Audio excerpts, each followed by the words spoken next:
Hello and welcome to episode 3 of the Enemy of the State podcast. Now in today's episode, I'm going to be going over the degradation of Western culture. I know it's something I talk about a lot, whether it's on the Right Media channel or this channel, even though I've only done a few videos on this channel.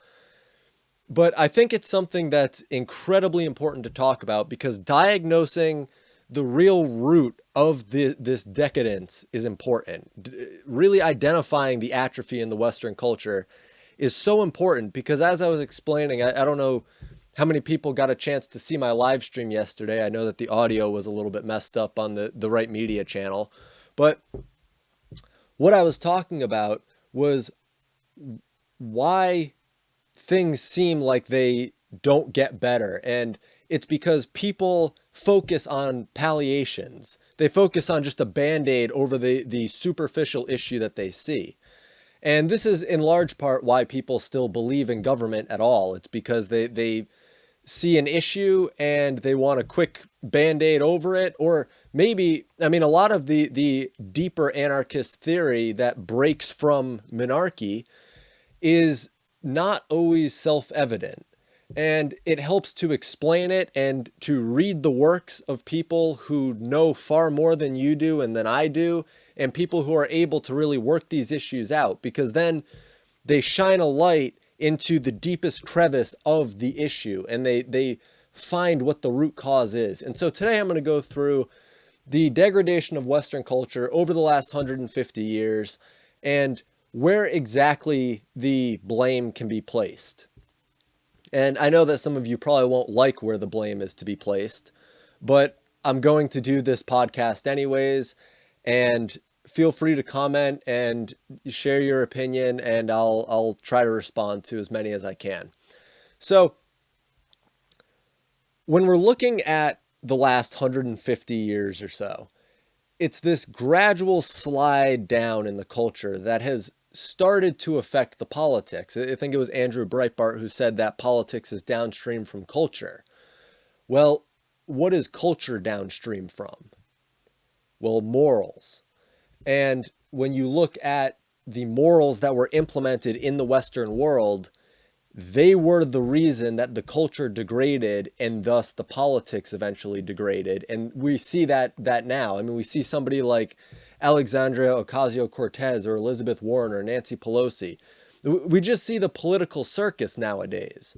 And it's very evident that that is not where we should be. That is not the ultimate end of where we want to be. Things are not by any means perfect.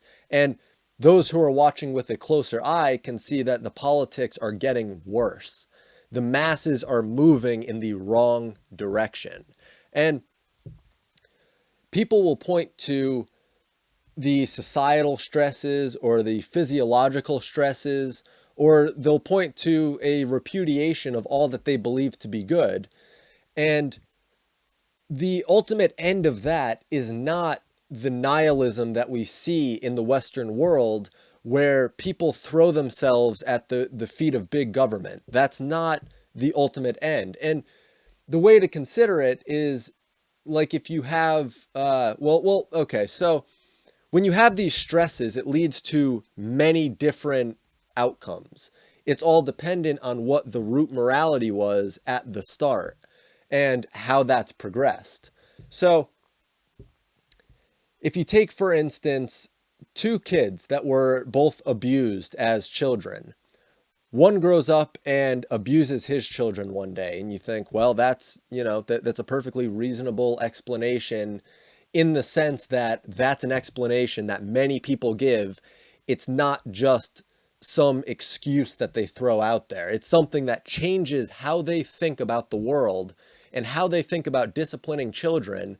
And it's why it's important, first of all, to do peaceful parenting, but it's also important to learn how to parent, because chances are that your parents were not the best parents in the world. And I don't know, you might have the best parents in the world. And there are certainly degrees. I don't think anyone's denying that.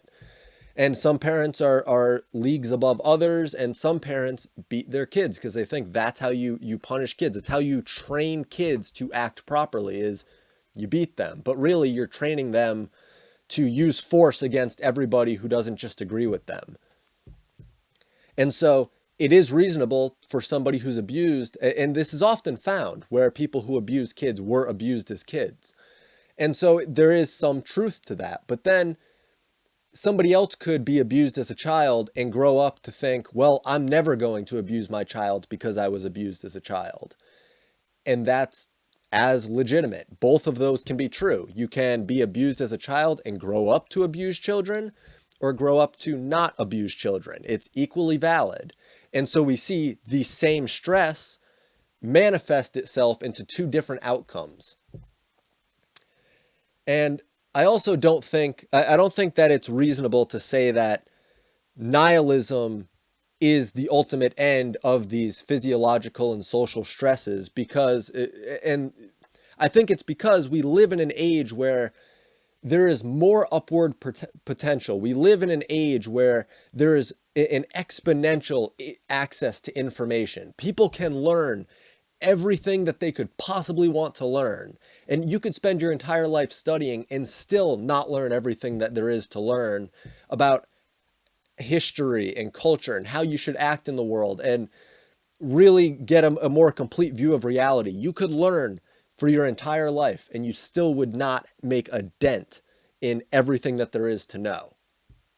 Whereas you go back 150 years or 200 years and the access to information just isn't there like it is nowadays. And my point in saying this is not that, well, it was reasonable to go into nihilism 200 years ago, but not now.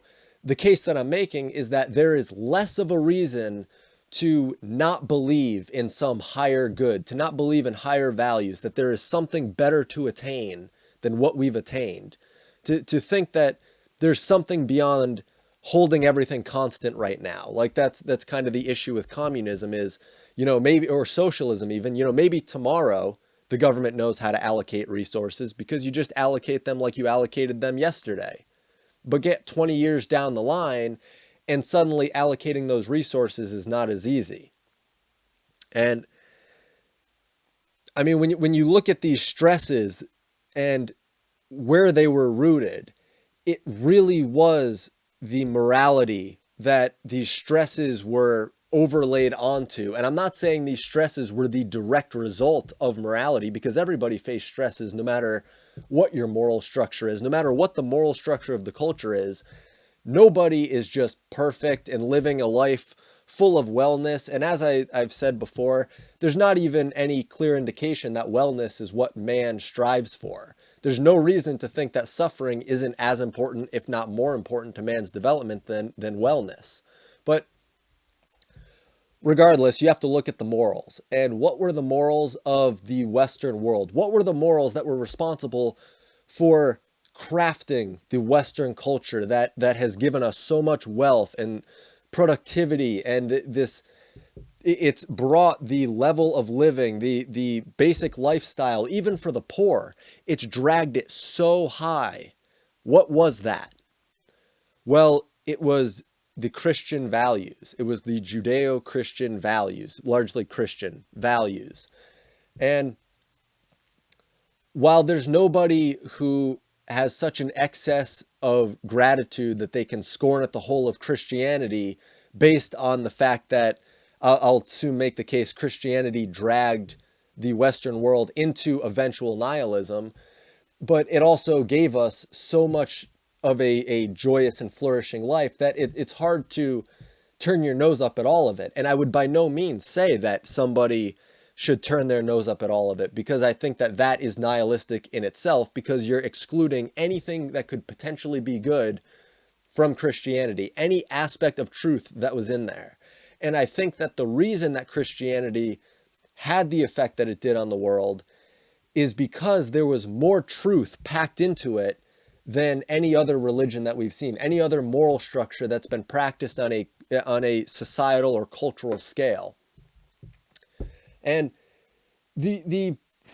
all of Christianity, and again, I'm not a religious major. I haven't studied this extensively. I mean, I've certainly studied it enough to talk about it, but it's not like I've spent years and years studying theology. And I think that the four key elements that Christianity can be reduced to, the four key elements that it's given to the world that were valuable, is that first, it elevated man above other creatures. It gave man some divinity just inculcated in himself. There was something divine about man. The second key feature was that it took the world that had evil in it and it had suffering in it, and it impugned a certain perfection on that world. And it gave man something to strive for beyond just the natural progression of becoming and then suffering and decaying, dying, all of that. So it elevated the world to a certain type of perfection. And now the last two key features are where we're really going to see this nihilism sprout up. So, and this was also, I think, where a lot of the joyousness and flourishing comes from that we've seen in the past. So the third key feature is that it gave man the belief that they could have absolute knowledge if they followed the Christian tenets. It said that man can have absolute knowledge. Here's what that absolute knowledge is. And well, that's kind of 3 and 4. It gave man the belief that they had absolute knowledge and they could attain it. And then 4 was that the Christian belief, the Christian tenets, are what that absolute knowledge is. And of course, there's vagueness to it, and there's the ability for an individual to supplant what their own experiences render it through their psyche. There is that ability, but there's a much more rigid moral backing to Christianity than many other religions, which is like why we see in Buddhism, nihilism doesn't take the form of a repudiation that there is nothing higher to attain in the world, that there are no higher values. It's more just a failure to attain a moral standing. And Buddhism is something, again, I need to read more on, got to figure all that out at some point. And I'll talk more about that as, I learn more on it. But when you look at Christianity, the problem was, as people adopted the tenets that Christianity put forth, the belief started to arise, and we saw this as science transcended a lot of the philosophy of the Bible, and science instituted its own philosophy and saw man as the being who deciphered science.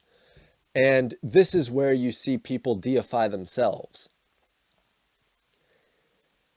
So when you have these people now, this culture believing that the tenets put forth by Christianity have been found to be false, they didn't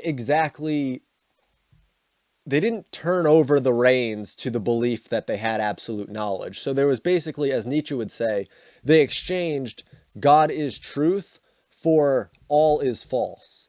So when the Christian tenets were beaten down by people, they saw that there was nothing to replace it with. And the reason is because they were deceived by Christianity. They saw that they were deceived. And so they devalue Christianity, but they don't want to give value to anything else that could also deceive them.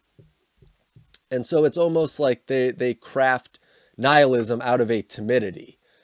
But that's, a little bit of a tangent there. But so the way to think of this is like Christianity gave us all of this good in the world, but it pulled itself into the hole of nihilism.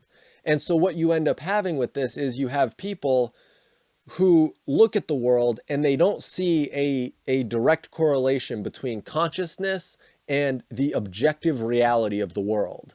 They think that consciousness is completely subjective and there is no degree of having consciousness be closer or further from the objective reality.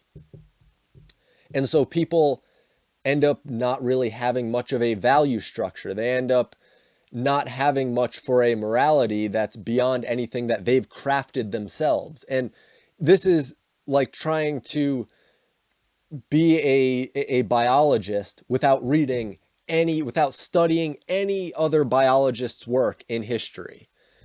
It's taking it all as saying, well, that was just them. They were being subjective. It's just their own analysis. I'm going to analyze it for myself. And you probably, if you were doing that, it's like, go out in the woods, and I think there was a comedian, I don't want to take credit for this, but there was somebody who said, go out in the woods, and how long do you think it'll be before you can send me an email?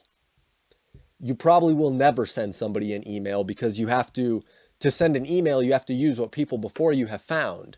And when people exchanged God is truth for all is false, they took that away. They took away anything that could be taught from the past, because they already devalued it, and they don't want to give value to anything else, because again, they don't want to be deceived.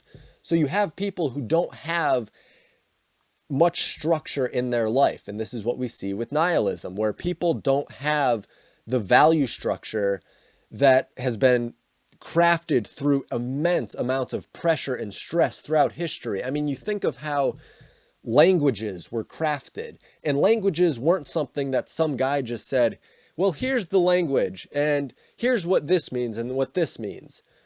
It was a culture, a society that went through a refinement process where individuals gave words to certain things, and there was eventually a consensus that developed, but that developed through immense stress. And finding a proper morality is the same way. It develops in the same way and under a similar magnitude of stress.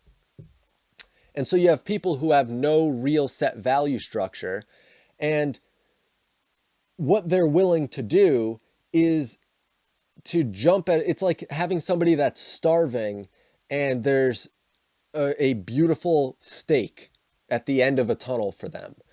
They're going to run through that tunnel as fast as they can and get to that steak. So you have people who see that, well, I can just give my faith to somebody who's going to supply me with structure. It's this belief that you can throw all of your eggs in one basket and get complete structure from some entity, a single entity. And it's not the same way like when I say that people don't want to give, or they don't want to give a belief to higher values because they don't want to be deceived. It's like they're not giving a belief to higher values. They're saying this entity knows everything that there is to know, and I'm going to believe them. And this is where tyrannical governments come into play, because you look at Stalin, Hitler.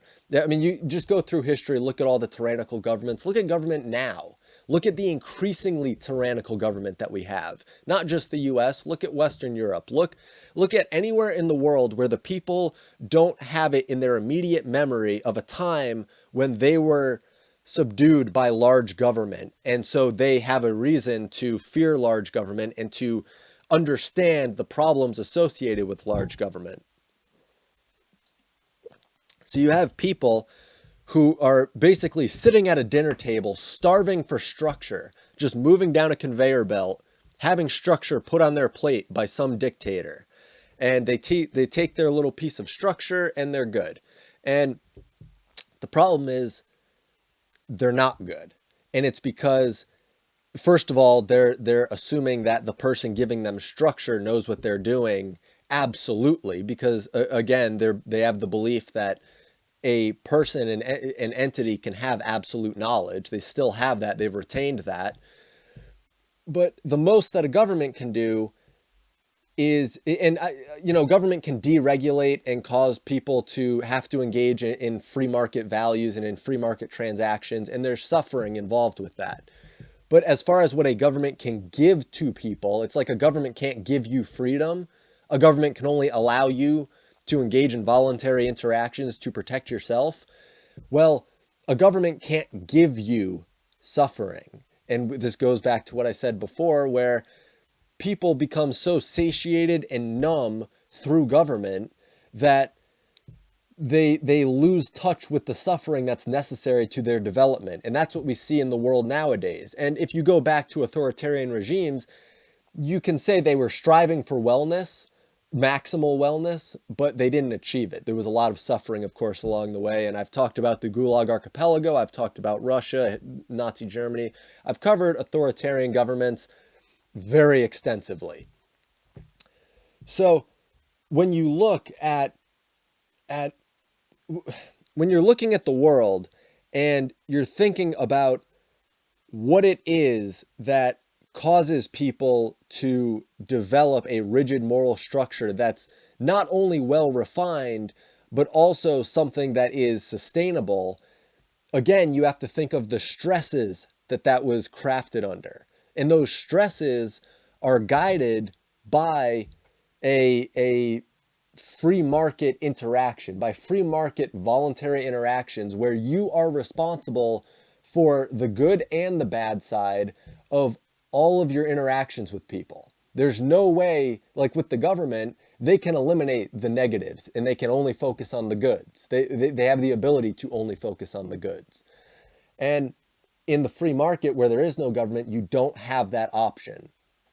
And so we look at the joyousness and the flourishing of the world today.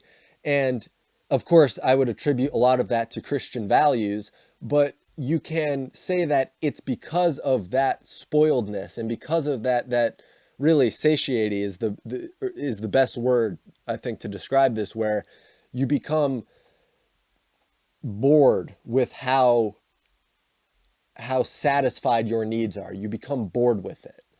And this is why I say that if somebody could experience complete wellness, they would rebel against the very system giving them wellness just so they could feel an amount of suffering, so they could feel something else. Because humans are adapted to feel wellness and suffering.